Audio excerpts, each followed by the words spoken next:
macam baru ni viral tak pasal siapa tu Naim Isuk kan. Saya kalau nak cerita pasal dia, Naim Isuk tu hasil daripada salah satu daripada rancangan reality TV. Tak tahu lagi pun saya tak dan tengok. Kalau kita duduk di masjid surah balik pun dah tu dah habis dah. Ada beberapa laporan polis oleh beberapa orang atas kata dia ni ada ganggu, ada buat sesuatu benda yang tak elok kau orang perempuan ni lah. Tuduhan yang disebut pada dia, polis pun angkut semua. Jadi stand di sini nak abang dekat tuan-tuan dalam isu ni, saya dan tuan-tuan siapa pun tak tahu benda tu betul atau tak betul, siapa pun tak tahu.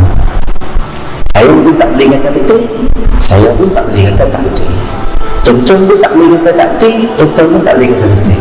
Sebab benda tu masih dalam siasatan. Adalah baiknya kita serahkan pada pihak berkuasa. Polis tahu nak buat kerja dia, mahkamah tahu nak buat kerja dia. Mereka bukan kes pertama. Polis memang champion, mereka tahu bukti-bukti semua ada. Orang yang buat laporan semua, mereka akan cek balik. Katalah betul dia terlibat dengan benda-benda macam itu salah.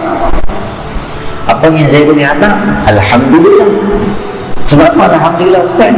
Iyalah, katalah betul dia buat macam tu, Alhamdulillah. Sebab Allah Subhanahu Wa Taala zahirkan apa yang dia buat tu dan semua orang tahu, dan dia akan berhenti buat benda tu. Kalaulah Allah tak zahir pada dia, kemungkinan dia akan berterusan buat lagi. Allah zahirkan, maka dia akan berhenti, masuk dalam penjara, ada hukuman dia, duduk dalam tu Allah hikmahkan dia. Berapa lama duduk dalam tu? Banyaklah tuan-tuan ni kalau duduk dalam penjara ni. Sebab apa? Baru ni ada tu keluar pada penjara 20 tahun duduk dalam penjara. Berapa kali dia khatam Quran? 150 kali khatam Quran. Allahu Akbar, punyalah bagus. Kita duduk luar ni belum tentu boleh khatam banyak tu. Sila ayatnya nak dapat setahun sekali pun sangat payah. Dia dalam penjara nak handset tak tentu. Tak siapa boleh bawa handset dalam penjara. Dia terselamat daripada mengumpat, terselamat daripada mata dia tak tengok benda tak elok, terselamat daripada banyak benda sebab dia duduk dalam tu je. Silap itu mereka ni ada ustaz yang ceramah tiap-tiap minggu, tiap-tiap bulan, ada program yang tu, ada program yang ni, ada program yang tu. Silap itu bahawa dia duduk dalam penjara lebih besar daripada kita. Keinsafan pada dia. Penjara tambah pula panduan terakhir tu, dia tahu bila dia nak meninggal dunia tu, dia tahu tarikh dia punya taubat, dia punya semayang, dia punya qiyam. Luar biasa betul, sebab dia tahu ending dia kebaikan amal dia tahu benda. Tapi anda sekiranya dia tak buat benda tu, kita kalau cerita dekat semua orang kata dia buat, tak kenanya kita nak kena tanggung dekat akhirat esok. Beda pahala kita dekat dia pas orang sikit, beda pahala. Sebab kita pun tak tahu. Boleh jadi benda tu betul, boleh jadi tak betul, itu nombor 2. Cuma saya nak bak dekat tuan-tuan, apa-apa kemungkinan yang boleh berlaku. Orang perempuan juga, orang perempuan ni kata Nabi SAW, aku tak pernah tinggal dekat satu fitnah yang lebih besar daripada fitnah orang perempuan. Maknanya kita ni kena jaga bagi elok-elok. Dengan orang perempuan ni tak terutama ni kena jaga bagi elok.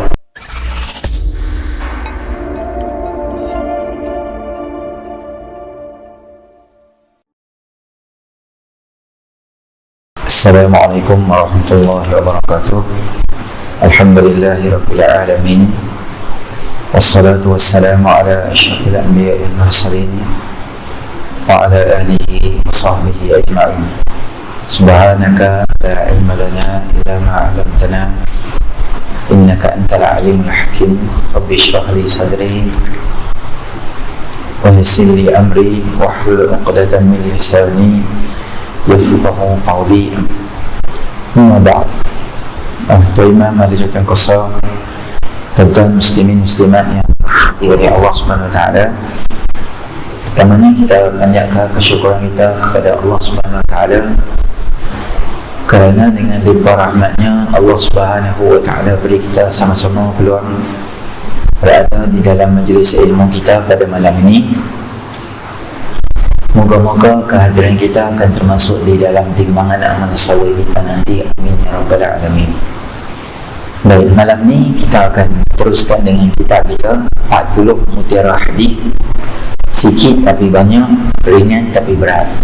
Termasuk dalam kelebihan yang berikutnya, kelebihan ke-30. Qala al-musannif rahimahullahu ta'ala wa nafa'ana Allahumma bi'ulumihi fid dharain amin ya rabbal alamin. Tasbih kafarah. An Abi Hurairah radhiyallahu anhu qala qala Rasulullah sallallahu alaihi wasallam man jalasa fi majlisin فكثر فيه لغطه فقال قبل أن يقوم من مجلسه ذلك سبحانك اللهم وبحمدك أشهد أن لا إله إلا أنت أستغفرك وأتوب إليك إلا غفر له ما كان في مجلسه ذلك. Daripada Sayyidina Abu Hurairah radhiyallahu anhu katanya, sabda Nabi sallallahu alaihi wasallam, siapa yang duduk di dalam satu majlis lalu banyak di dalamnya perkara-perkara yang lara,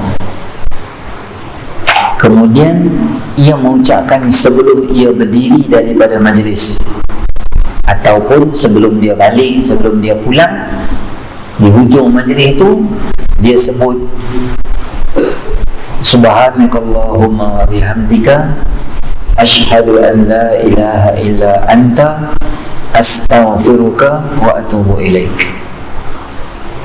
Melainkan diampunkan baginya apa yang telah berlaku di dalam majlis itu.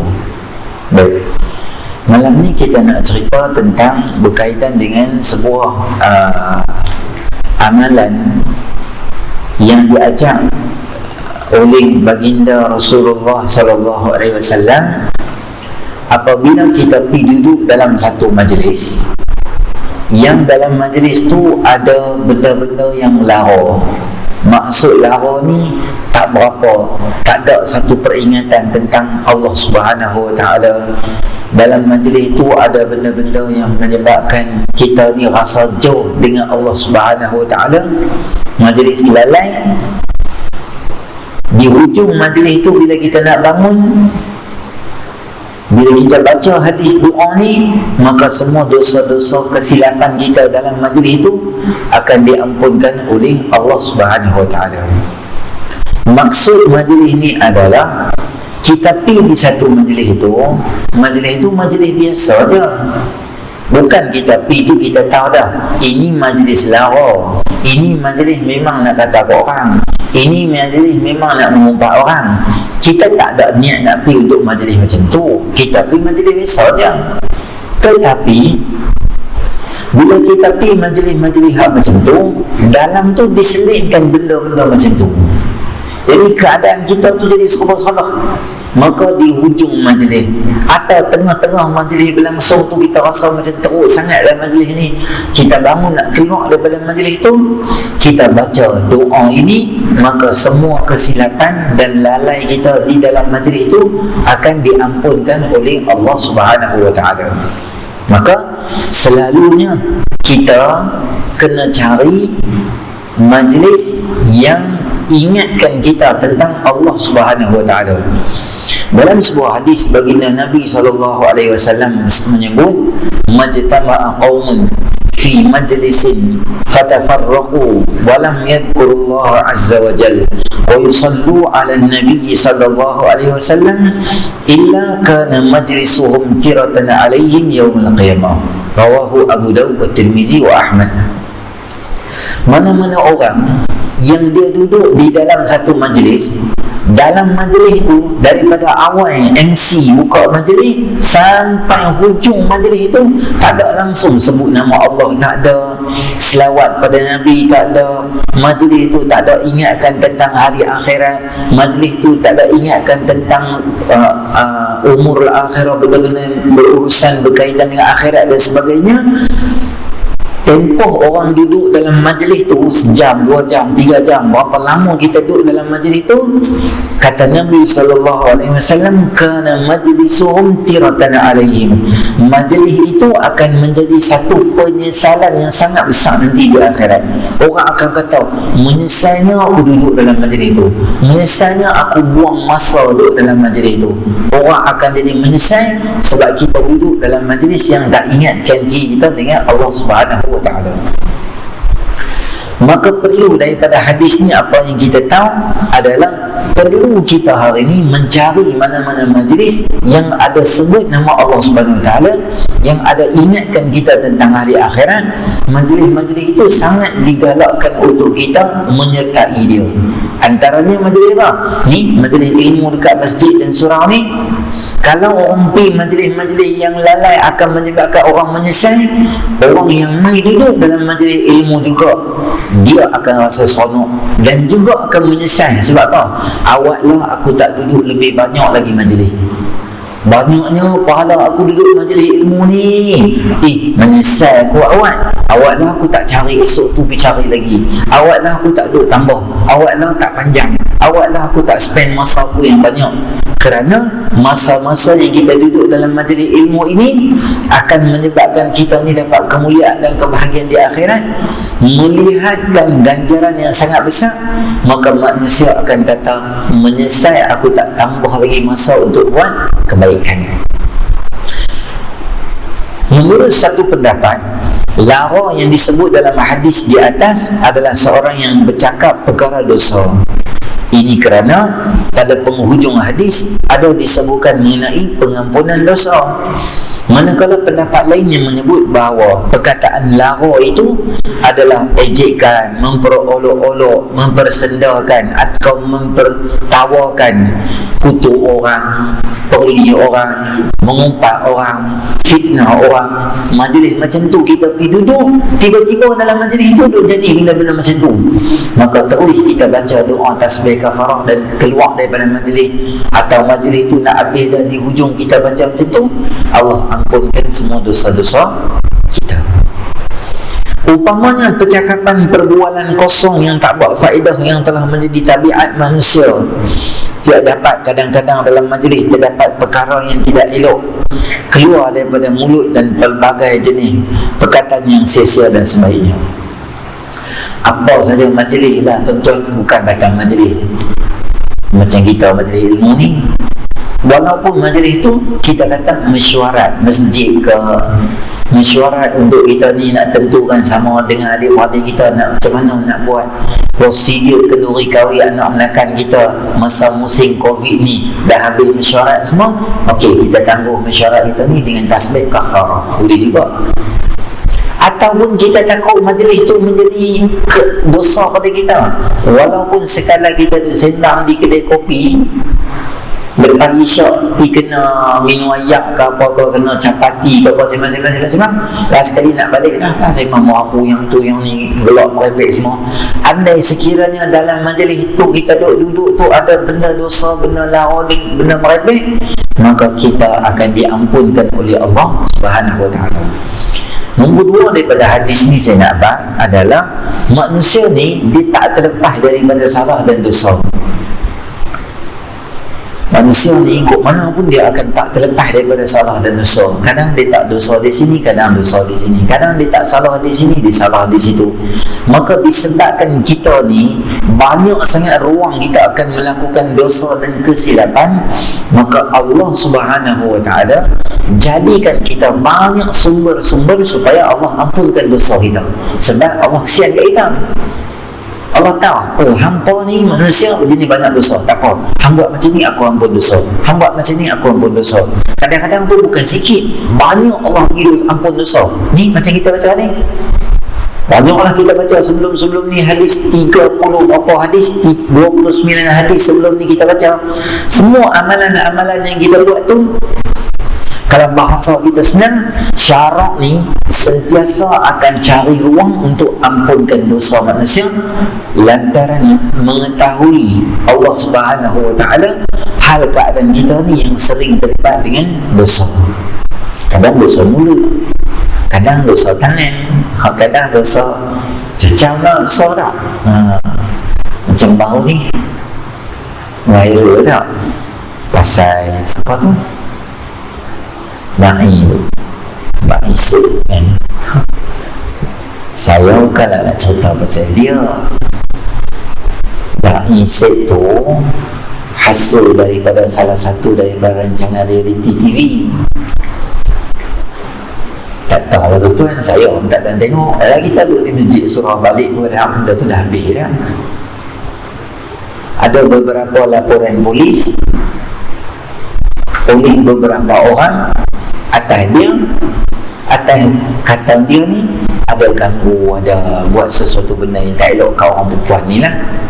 Tuduhan yang disebut pada dia. Polis pun angkut semua dah.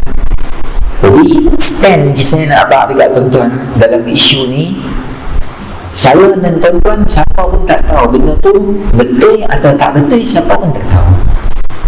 Saya pun tak boleh kata betul, saya pun tak boleh kata tak betul. Tuan-tuan pun tak boleh kata tak betul, tuan-tuan pun tak boleh kata betul. Sebab benda tu masih dalam siasatan. Adalah baiknya kita serahkan pada pihak berkuasa. Polis tahu nak buat kerja dia, mahkamah tahu nak buat kerja dia. Mereka bukan kes pertama. Polis memang champion, mereka tahu bukti-bukti semua ada, orang yang buat laporan semua, mereka akan cek balik. Katalah betul dia tu terlibat dengan benda-benda macam tu, salah. Apa yang saya boleh hadap? Alhamdulillah. Sebab apa Alhamdulillah Ustaz? Iyalah, katalah betul dia buat macam tu, Alhamdulillah, sebab Allah Subhanahu Wa Taala zahirkan apa yang dia buat tu dan semua orang tahu, dan dia akan berhenti buat benda tu. Kalaulah Allah tak zahir pada dia, kemungkinan dia akan berterusan buat lagi. Allah zahirkan, maka dia akan berhenti, masuk dalam penjara, ada hukuman dia, duduk dalam tu Allah hikmahkan dia. Berapa lama duduk dalam tu? Banyaklah tuan-tuan ni kalau duduk dalam penjara ni. Sebab apa? Baru ni ada tu keluar pada penjara 20 tahun duduk dalam penjara. Berapa kali dia khatam Quran? 150 kali khatam Quran. Allahu Akbar, punyalah bagus. Kita duduk luar ni belum tentu boleh khatam banyak tu. Sila Iman nak dapat setahun sekali pun satu payah. Dia duduk dalam penjara dan handset tak tuan-tuan? Tak siapa boleh bawa handset dalam penjara. Dia terselamat daripada mengumpat, terselamat daripada mata dia tak tengok benda tak elok, terselamat daripada banyak benda sebab dia duduk dalam tu je. Silap bulan mereka ni ada ustaz main ceramah tiap-tiap minggu, tiap-tiap bulan, ada program yang tu, ada program yang ni, ada program yang tu. Silap bulan pahala dia duduk dalam penjara lebih besar daripada kita. Keinsafan pada dia. Penjara tambah pula panduan terakhir tu, dia tahu bila dia nak meninggal dunia tu, dia tahu tarikh dia. Dia punya taubat, dia punya semayang, dia punya qiyam. Luar biasa tuan-tuan, sebab dia tahu ending dia bila. Kebaikan Allah letak pada dia. Tapi andai sekiranya dia tak buat benda tu, kita pula pergi cerita dekat semua orang, kata dia buat, tak kenanya kita nak kena tanggung dekat akhirat esok. Beda pahala kita dekat dia pas orang sikit, beda pahala. Sebab kita pun tak tahu. Boleh jadi benda tu betul, boleh jadi tak betul, itu nombor 2. Cuma saya nak bak dekat tuan-tuan, apa-apa kemungkinan yang boleh berlaku. Orang perempuan juga, orang perempuan ni kata Nabi SAW, aku tak pernah tinggal dekat apa satu fitnah yang lebih besar daripada fitnah orang perempuan. Maknanya kita ni kena jaga bagi elok-elok. Dengan orang perempuan ni tak utamanya kena jaga bagi elok. Tuan-tuan, ketika mana Nabi Allah Yusuf AS dihambat oleh Zulaikha hambat dia. Ketika Zulaikha hambat dia nak buat benda jahat, tak elok, jahat dengan dia, satu demi satu pintu terbuka dan Nabi Yusuf AS lari-lari nak selamatkan diri, sehinggalah sampai di hujung pintu yang terakhir itu. Apabila buka, suami Zulaikha Al-Aziz ada di situ. Termasuk yang ada di situ adalah hulu barang istana, dayang-dayang dan semua orang bahasa kita, dengan wartawan semua siap sungguh tangtu dah. Ketika dalam keadaan yang kelang kabut tu, Zulaikha apa dia cakap kepada suami dia? Dia kata, abang, tengok Ustaz Nabi Yusuf, tengok Ustaz Yusuf ni, kita jaga dia daripada kecil, kita bela dia daripada kecil, kita bagi makan kat dia, kita bagi kerja kat dia, kita ingat dia macam orang yang baik, kita jaga dia. Tengok dia nak buat apa dekat saya, tengok dia nak buat apa dekat cik, dia nak buat jahat. Nabi Yusuf AS kata, pahai aku pula, kahangnya hamba aku. Dalam ramai-ramai itu ada bayi yang masih dalam dukungan. Bayi tadi dengan izin Allah, bayi itu cakap. Dalam dunia tuan-tuan ada 4 baby boleh cakap. Pertama, kisah hadis yang diriwayatkan oleh Imam Bukhari dalam Adabul Mufrad pun ada, susunan Imam Bukhari rahimahullah ta'ala, kisah berkaitan dengan Juraij dalam bab birrul walidain. Kisah Juraij yang dia ni utamakan ibadat sampai lupa kepada mak dia, sampai mak dia terasa hati pada dia. Hujung cerita dia, akhirnya dia difitnah. Dia difitnah melahirkan satu orang anak hasil hubungan haram zina dia dengan satu orang perempuan. Sehingga hujung cerita dia jadi kelam kabut dia. Baby tadi dengan izin Allah, baby itu cakap, tak, bapa aku bukan Juraij, bapa aku pengembala kambing yang ada kat ujung kampung. Itulah sebenarnya bapa aku. Itu satu. Kisah yang kedua, yang baby boleh cakap miracle luar biasa ni, siapa dia? Adalah baby yang berlaku kepada Ashabul Ukhdud yang Allah cerita dalam surah Buruj. Was-samaa'i dhatil buruj wal yawmil maw'ud wa syahidin wa mashhud qutila ashabul ukhdud. Ashabul Ukhdud ni cerita dia adalah apa dia? Apabila mereka tak mau sembah raja yang ada ketika tu, diringkaskan cerita, maka raja tu korek parit yang panjang dan bubuh api di dalam tu, dan minta semua orang yang tak mau ikut cakap dia, tak mau nak jadikan dia sebagai Tuhan, untuk masuk dalam api tadi tu. Ada satu mak dengan baby yang dalam dukungan. Baby tu dia kata, dengan izin Allah, baby tu cakap. Baby itu kata, wahai mak, jangan takut, kita berada di jalan yang benar. Jom mak, kita terjun 2 orang. Cintalah bahasa gitu. Mak dia semangat terjun dalam tu, mati syahid. Baby kedua. Baby ketiga yang cakap apa dia? Maryam AS bersama dengan anak dia Nabi Allah Isa AS. Ketika mana Maryam AS dah jadi macam tak larat dah. Orang duk tanya sebab apa dapat baby, bapak dia mana? Bapak dia mana? Aku pun tak larat cerita yang ni. Jibril mai, dia habaq kat aku, Allah nak bagi baby kat aku. Orang tak faham. Maka akhirnya Maryam AS buat keputusan, aku tak mau cakap dah. Inni nazartu lirrahmani sawma falan ukallima al-yawma insiya. Aku nazar pada Allah untuk aku berpuasa, tak mau cakap dah. Start daripada hari ni aku tak mau cakap dah. Bertanya apa aku pun dah, semua dah nak jawab. Cakap pun apa bukan faham.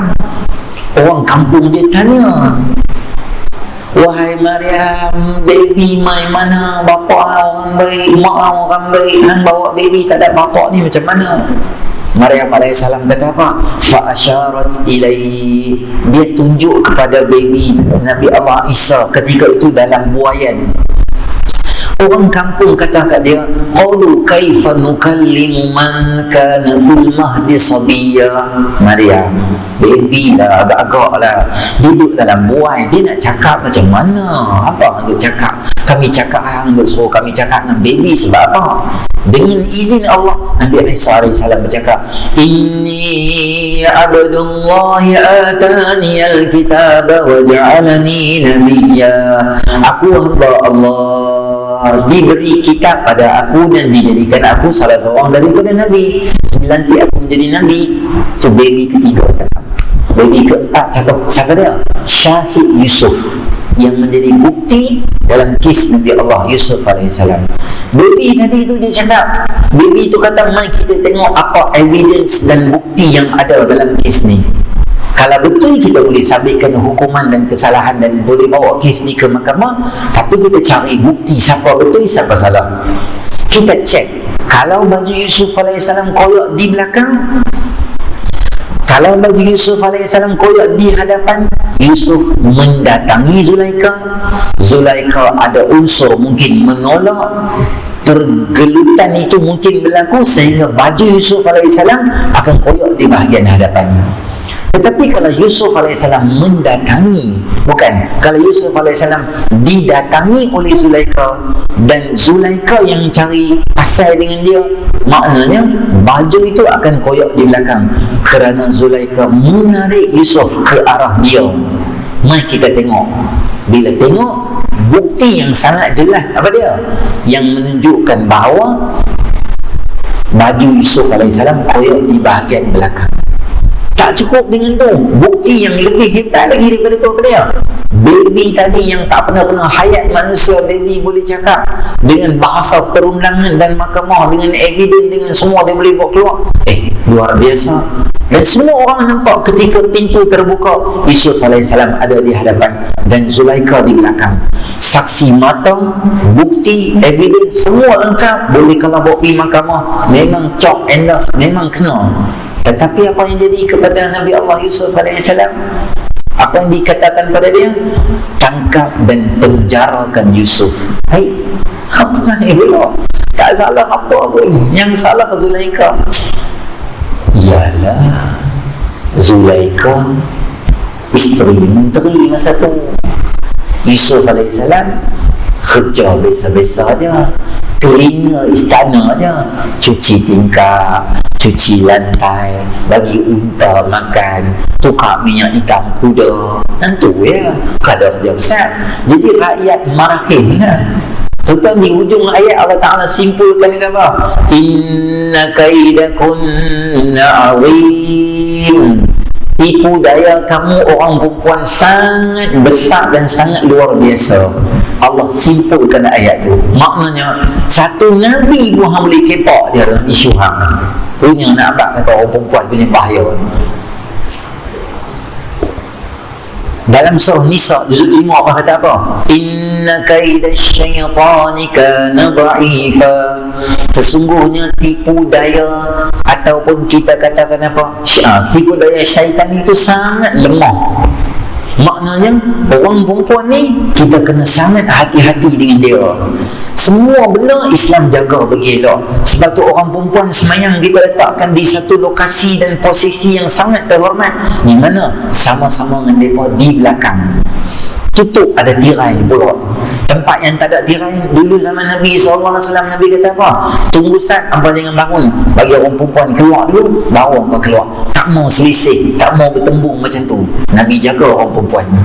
Kalau kita di Malaysia, Islam ajak semayang, orang perempuan semayang macam mana? Takbir dalam telekom pun tak buka tinggi dah. Dia akan angkat Allah. Wushi, orang Pulau Pinang kata wushi kot dalam ya. Rukuk pun tutup, sujud pun rapat. Dia tak kangkang macam kita sebenarnya lelaki macam tak. Dia semua rapat-rapat dulu. Sebab apa? Simbolik kata orang perempuan ni, semua benda dia kena tutup dan jaga bagi elok, supaya tak timbul fitnah pada dia. Kita ada isu tabarruj apa dia?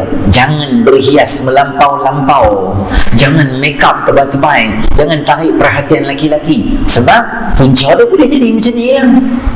Dalam Islam juga kita ada satu lagi istilah dia, nama dia apa dia? Jangan kita ni ikhtilat apa? Campur pi laki perempuan ikut dan gitu je. Dia kena ada model lah tuan-tuan. Saya ingatkan saya, tuan-tuan semua kita ada di sini. Bila kita bekerja di satu pejabat, bila kita bekerja dengan satu institusi yang dalam tempat kerja itu ada lelaki, ada perempuan, tambah kalau perempuan tu adalah isteri orang, maka kita kena ada bahasa nak cakap dengan dia. Kena ada filter, tak boleh cakap, tak boleh melawak lebih kurang gitu, tak boleh melawak apa yang dia melawak dengan suami dia, tak boleh kita puji tak tahuan saja gitu. Hei cantiknya hari ni, lawanya agak-agak lah isteri orang kot. Serihang kat rumah pun tak kena puji, buat keras macam tiang TNB buat tak kerti gitu. Isteri orang buat gampang gitu. Dia ada border. Saya pergi ceramah beberapa pejabat, pengarah pejabat tu panggil saya, Ustaz, sebelum Ustaz ceramah, saya nak bagi tahu Ustaz, tolong dah, boleh tak tolong apa dekat sini? Awak, sini Ustaz, pejabat kami ni jadi macam cacau merbah. Hau biru. Laki perempuan tak ada filter, hang tampak aku tampak hang. Ni sama-sama ni. Dia ni isteri orang, dia ni suami orang. Dia sendang main tampak-tampak. Geram tengok you. La ilaha illallah. Hai hang, macam tak apa betul tak tu. Komik ke? Ni main komputer. Kawan tu main. Kawan tu duk main. Ini Cik Ani cantiknya, Cik Ani ni pakai baju kolam merah ni, menyala-nyala, tak pernah pakai baju ni. Cik Ani pula jalan gitu, Cik Ani kena tengok orang lah. Cik Ani pun mau kenal sekali hak dia ni pula. Hak melampau lagi, tapi dia ni Cik Ani tu jalan, dia boleh tampak pinggang tu. Tak gitu.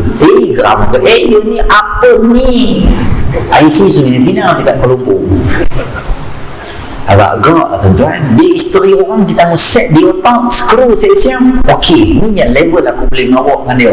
Tak boleh ngawak, tak kawan dengan orang apa semua. Ngawak benda-benda yang melibatkan maruah dia, melibatkan hubungan suami isteri dan sebagainya. Saja mai tengok kawan tu basah sikit rambutnya, mai bagi ke, jadi macam bahan ketawa kat orang kat tempat kerja tu.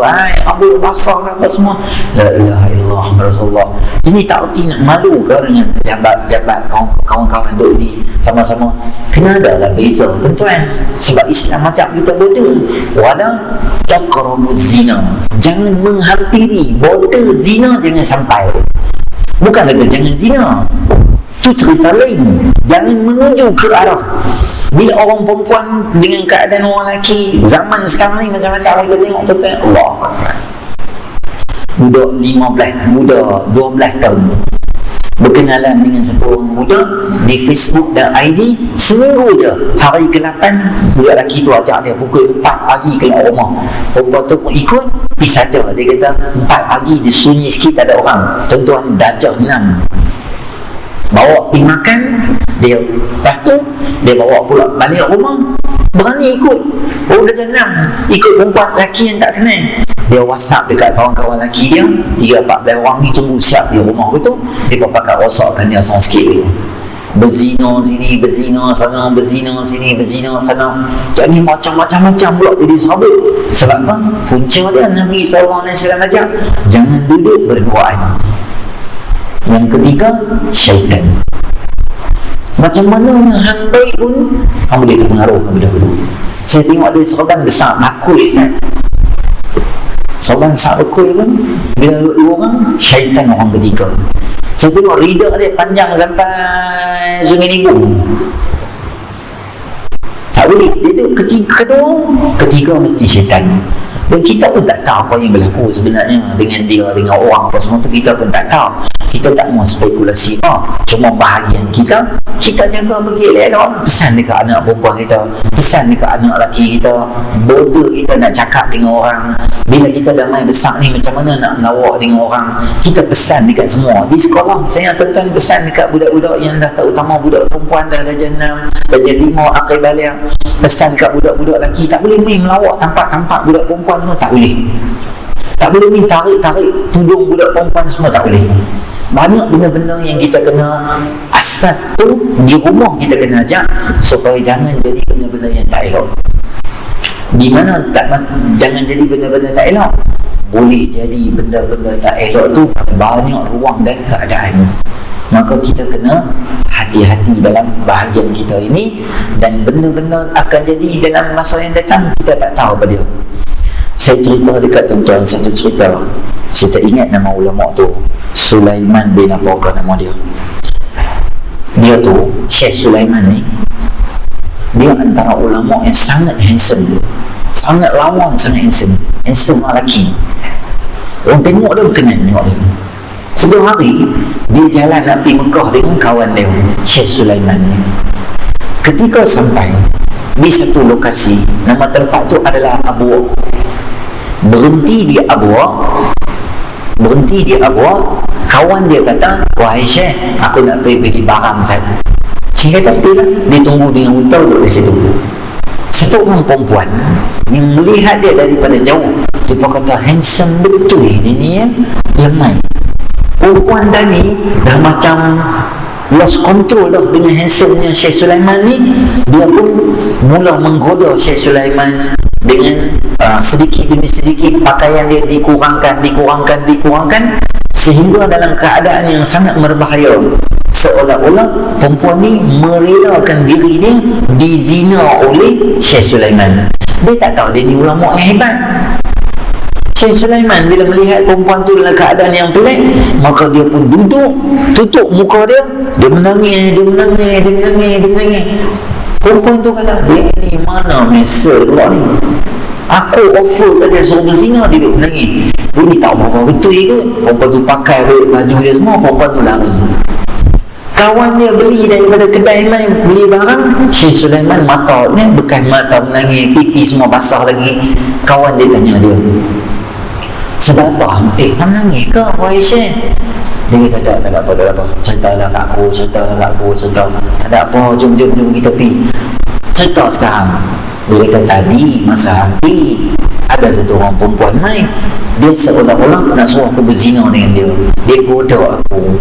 Dia kurangkan pakaian dia satu demi satu sehingga aku nak berzina dengan dia. Aku menangis, duduk ni, cerita nak semua laporan. Perempuan tu lari, lepas tu hang main. Habis cerita, kawan dia pula menangis. Dia kata, sebab apa hang menangis tak? Dia kata, hebat kamu ni wahai Syekh Sulaiman. Kalau aku duduk di tempat kamu, belum tentu aku boleh selamat dengan perempuan ni. Tak apalah, cerita tu semua, bukul barang semua jom. Sampai di Mekah, disebabkan terlalu letih perjalanan, maka dua orang Syekh Sulaiman dengan kawan dia tertidur. Bila tidur di Mekah, Syekh Sulaiman mimpi. Malam hari dia mimpi seorang lelaki yang sangat kacak dan sangat handsome. Dia tengok dalam mimpi dia. Dia kata, siapa kamu? Aku adalah Yusuf AS. Yusuf dalam mimpi dia. Dia pun kata dalam mimpi ni, ya Allah, bagusnya, hebatnya. Aku macam seronok sangat bila baca kisah-kisah kamu ni. Aku sangat kagum dengan kehebatan kamu. Apabila kamu berada di dengan Zulaikha, macam mana kisah tu kami baca, aku kagum sangat. Nabi Yusuf AS kata kat dia dalam mimpi, kisah kamu di Abuwa tadi lebih mengagumkan aku daripada kisah aku sendiri. Aku Nabi, Allah jaga aku. Hang satu orang biasa, hang boleh selamat daripada ujian macam ni. Walaupun muka handsome, hang tak terguna untuk benda yang jahat dan dosa. Tuan muslimin rahmati oleh Allah, anugerah cantik Allah bagi, anugerah handsome Allah bagi, bukan nak mendorong kita nak buat benda tak elok. Rezeki Allah bagi, syukur pada Allah. Dulu badan kita saiz besar, dah kurus, exercise, tak makan nasi semua, kurus dah. Bila kurus, pakai baju ketat-ketat, tudung pun tak pakai lah. Dulu masa badan kita tak kurus, kita jadi orang yang baik, pakai tudung semua. Bila dia kata, kita lupa. Muka cantik, kita gunakan untuk apa? Jauhkan diri kita dengan Allah Subhanahu Wa Taala. Maka dalam isu Da'i Said ni, kita doa satu kebaikan untuk dia. Kalau betul, kita doa kebaikan untuk dia. Dan nombor dua, kita doa ahli keluarga kita tak terlibat dengan benda-benda dosa, maksiat dan sebagainya, atau apa saja yang berlaku kita tengok dalam masyarakat kita ni berlaku. Saya ajak betul-betul selalu doa untuk apa dia? Rabbi najjini wa ahli mimma ya'malun. Rabbi najjini wa ahli mimma ya'malun. Surah Syu'ara ayat 168. Ayat yang dibaca oleh Nabi Allah Lut AS ketika melihat kaum dia buat benda yang pelik dan benda yang dosa. Nabi Lut AS baca doa tu. Tuan-tuan baca, jumpa, dengar berita pelik, rogol, zina, dinoda, diperkosa, benda-benda apa macam ni, mulut nombor satu apa dia? Rabbi najjini wa ahli mimma ya'malun. Janganlah aku pergi buat benda macam ni dengan adik-beradik aku, dengan anak keturunan aku pergi buat pula benda-benda yang dosa macam ni, dan berhenti di komen di Facebook. Tak payah cari dosa lah. Dosa kita pun tuan-tuan duk nampak macam nak menerap dah kita ni. Cari pasal buat apa, nak cerita pasal orang semua. Polis ada, mahkamah ada. Biar mereka buat, biar mereka buat kerja. Kita tengok muka surat 126, kita habiskan sikit lagi. Di antara kelebihan tasbih kafarah, mengakui kebesaran Allah dan mensucikan Allah dengan segala yang tidak layak dengannya. Yang kedua, iktiraf bahawa asal usul semua nikmat diberikan oleh Allah Subhanahu wa taala. Kita akui bahawa keesaan Allah sebagai tanda hampirnya Allah kepada hamba-Nya serta luas rahmat-Nya. Dan yang keempat, kita mengakui bahawa lemahnya seorang manusia yang berhajat pada Allah yang Maha Agung sebenar-benar ubudiyah. Bila kita baca doa tu, kita tahu kita lemah. Wahai Allah, aku lemah, sering terlibat dengan dosa. Kamu Tuhan Maha Hebat, ampunilah dosa aku dan pelihara aku, dan mendapat kejayaan dan kemuliaan dengan keampunannya. Satu saya nak beritahu tuan-tuan sebelum kita nak akhiri, di dalam doa ini, dosa yang kita buat itu adalah dosa lara biasa saja. Kalaulah dosa itu melibatkan kita mengumpat orang, kita jatuhkan reputasi orang, kita fitnah orang, tak cukup kita baca tasbih ni saja. Kita kena pergi jumpa orang tu, minta maaf kat dia balik, sebab aku mengumpat hang, sebab aku jatuhkan reputasi hang, aku fitnah hang. Kena cakap balik. Kalau sekadar kita ni lara biasa, sembang kosong saja, tak ada apa kemungkinan dosa terlibat, kita baca tasbih tu di hujung majlis. Dan satu lagi amalan yang biasa dibuat oleh para sahabat, kata Abi Madinah Ad-Darimi radhiyallahu anhu, katanya, kana rajulani min ashabin Nabi sallallahu alaihi wasallam idza taqaya lam yaftariqa hatta yaqra'a ahaduhuma 'ala al-akhiri wal 'asri innal insana lafi khusr thumma yusallimu ahaduhuma 'ala al-akhar. Rawahu Abu Daud. Adalah menjadi perangai atau sikap atau habit para sahabat apabila dua orang di kalangan mereka bertemu dan habis pertemuan itu mereka akan berpisah dan mereka akan mereka tak akan berpisah dan kecuali mereka membaca surah Al-Asr sehingga akhirnya. Wal asri innal insana lafi khusr. Sebab tu tuan-tuan, biasanya ustaz-ustaz menceramah, kita kata apa? Kita tangguh dengan tasbih kafarah dan suratul Asr. Sebab apa buat dua tu? Ini dalil yang kita buat. Tadi hadis kita baca, yang kedua surah Al-Asr itu adalah amalan biasa yang dibuat oleh para sahabat. Dan kebiasaannya sahabat tak akan buat kalau Nabi SAW tak bagi satu kelulusan atau Nabi SAW sendiri tak buat. Kebiasaannya inilah amalan salafus soleh. Jadi kita bila kita jumpa kawan kita, sembang ke, mesyuarat ke, apa saja, kita amalkan baca ini. Saya pun tuan-tuan, bila habis kelas di sekolah kita mengajar, di hujung ke, kita ajak anak-anak murid kita, okey, dah habis dah, waktu dah bunyi loceng, okey, sama-sama kita baca tasbih kafarah. Semua anak-anak murid kita baca. Dan surah Al-Asr pun kita ajak anak-anak kita baca, supaya menjadi satu amalan yang dibuat oleh para sahabat. Kita pun ikut juga dapat pahala sunnah Nabi SAW. Jadi insyaAllah nanti kita akan jumpa lagi dalam menghindari daripada syirik. Jadi apa yang kita belajar nanti kita boleh amal terus lah. Aku kira tasbih kafarah dan suratul Asr. Subhanakallahumma wa bihamdika asyhadu an la ilaha illa anta astaghfiruka wa atubu ilaik. Wal 'asr innal insana lafi khusr illa allazina amanu wa 'amilus solihati wa tawassaw bis sabr. Subhana rabbika rabbil 'izzati amma yasifun. Wassalamun ala al-mursalin. Walhamdulillahi rabbil alamin. Assalamualaikum warahmatullahi wabarakatuh.